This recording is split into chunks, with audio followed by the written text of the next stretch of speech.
હરે Krishna. કૃષ્ણાસ cuisine ગુજરાતીમાં આપનું હાર્દિક સ્વાગત કરું છું.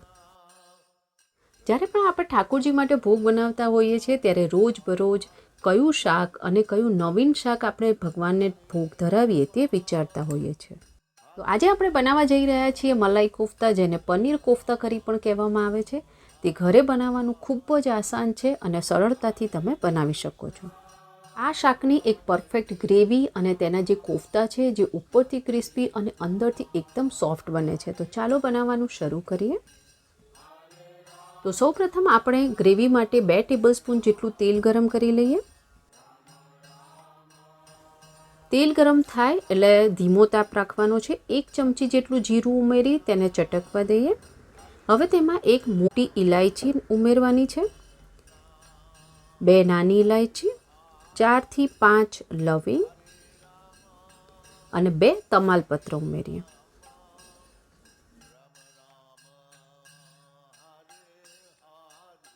હવે તેમાં ઊભી ચીરી કરેલા 2 લીલા મરચાં, 3 સૂકા કાશ્મીરી લાલ મરચાં લઈએ અને 15 થી 17 કાજુ. હવે બધું સાંતળી લેવાનું છે. કાજુ હલકા ગુલાબી રંગના થાય ત્યાં સુધી અને મરચાં જે છે એ ક્રિસ્પી થઈ જવા જોઈએ. અહીંયા 2 મિનિટમાં તમે જોઈ શકો છો કે મરચાં એકદમ ક્રિસ્પી થઈ ગયા છે અને કાજુ પણ સરસ રીતે સતળાઈ ગયા છે. હવે તેમાં અડધી ચમચી જેટલી હળદર અને 3 મોટા લાલ ટામેટાં લીધા છે, જેને સમારીને ઉમેરી દેવા. સ્વાદ પ્રમાણે મીઠું ઉમેરી લઈએ. મિક્સ કરવાનું છે. આ રેસીપીમાં આપણે જે પણ વસ્તુઓનો ઉપયોગ કર્યો છે તેની યાદી ડિસ્ક્રિપ્શન બોક્સમાં આપેલ છે, ત્યાં તમે ચેક કરી શકો છો. હવે તેમાં 1 ચમચી જેટલું શેકેલા જીરાનો પાવડર લીધેલ છે, 1 ટેબલસ્પૂન જેટલો સૂકા ધાણાનો પાવડર, 1 ચમચી જેટલું લાલ મરચું. બધું મિક્સ કરી અને તેને 3 થી 4 મિનિટ માટે ધીમા તાપે સાતળવા દેવાનું છે.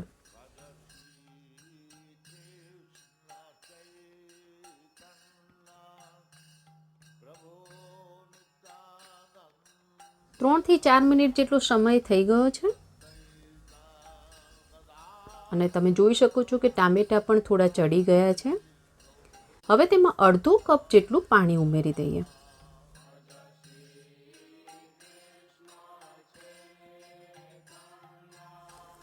હવે આને 4 થી 5 મિનિટ માટે ધીમા તાપે ચડવા દઈશું.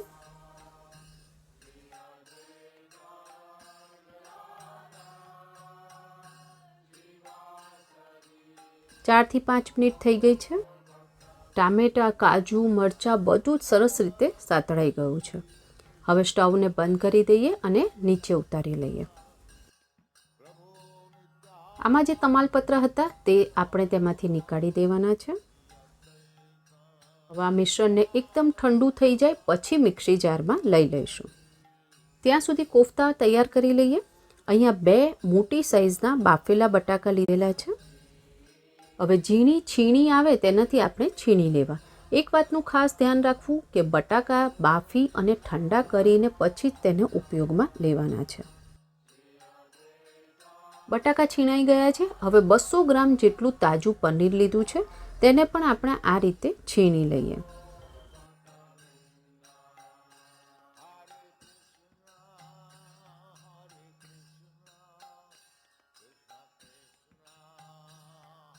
પનીર છીણાઈ ગયું છે. સ્વાદ પ્રમાણે મીઠું ઉમેરીએ.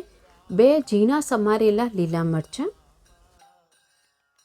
2 ટેબલસ્પૂન જેટલા ઝીણા સમારેલા કાજુ ઉમેરવાના છે, અડધી ચમચી જેટલો ગરમ મસાલો અને મુઠ્ઠીમાં માય તે પ્રમાણે ઝીણી સમારેલી કોથમીર. કોર્નફ્લોર ઉમેરવાનો છે.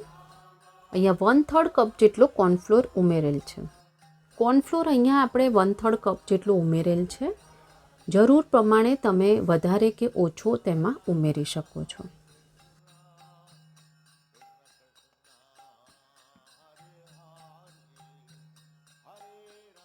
હવે આ કોફતાનું મિશ્રણ બિલકુલ તૈયાર છે.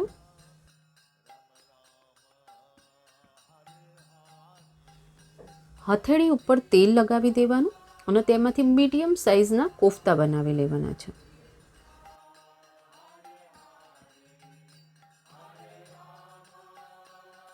બિલકુલ આ રીતે.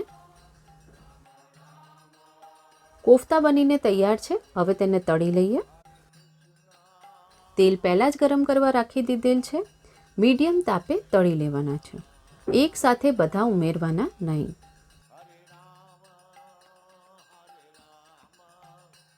અને તરત જ જારો લગાડવાનો નથી.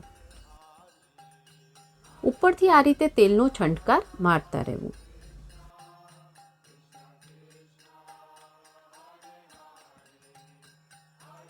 બે થી 3 મિનિટ થાય એટલે ધીરેથી આ રીતે તેને હલાવી લેવાનું. અને ગોલ્ડન કલરના થાય ત્યાં સુધી આપણે તળવાના છે.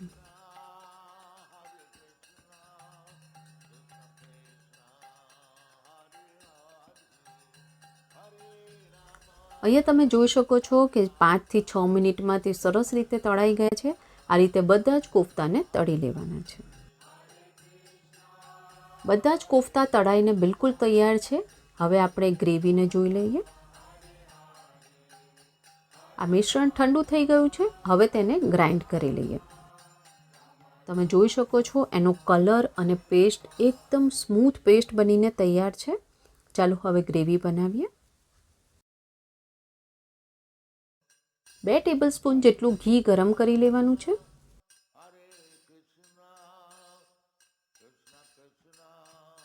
5 ચમચી જેટલી હિંગ ઉમેરીએ. હવે આપણે જે પેસ્ટ તૈયાર કરી હતી તે તેમાં ઉમેરી દેવાની છે. ધીમો તાપ રાખવાનો છે. મિક્સી જારમાં ફરી 1 કપ પાણી લઈએ. હવે પાણીને તેમાં ઉમેરી દઈએ.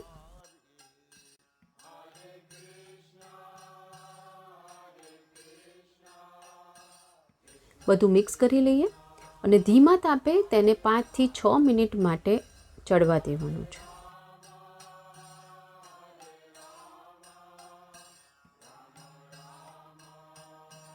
અહીંયા 5 થી 6 મિનિટ થઈ ગઈ છે અને તમે જોઈ શકો છો તેની કન્સિસ્ટન્સી એ બિલકુલ પરફેક્ટ છે.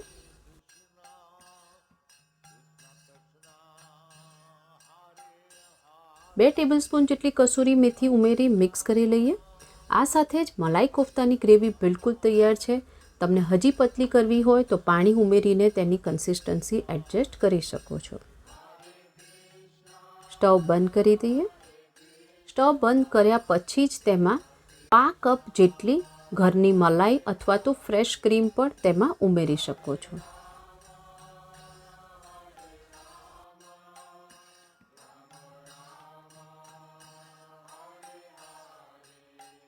તો ચાલો હવે સર્વ કરીએ. સૌપ્રથમ પ્લેટમાં ગ્રેવી પાથરી દઈએ.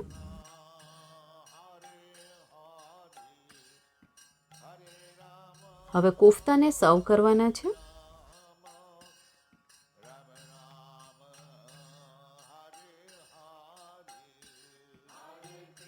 ફ્રેશ ક્રીમથી ગાર્નિશ કરી લઈએ. થોડી ઝીણી સમારેલી કોથમીર ઉપરથી ભભરાવી દેવાની છે. અહીંયા લચ્છા પરાઠા સાથે સર્વ કરી રહી છું. તમે રોટી, ભાત કે નાન સાથે પણ સર્વ કરી શકો છો. તુલસી પત્ર પધરાવીને ઠાકોરજીને ભોગ અર્પણ કરીએ. ઠાકોરજીને ભોગ લગાવી દીધેલ છે. જો તમને આવી અવનવી પ્રસાદની રેસિપીઝ પસંદ આવતી હોય તો લાઇક, શેર, સબસ્ક્રાઇબ કરો અને બાજુમાં આપેલ બેલ આઇકોન પર ક્લિક કરો જેથી પ્રસાદની રેસિપીઝ તમને મળતી રહે. ચાલો સાથે મળીને જપીએ હરે કૃષ્ણ, કૃષ્ણ કૃષ્ણ હરે હરે, હરે રામ, રામ રામ, હરે હરે.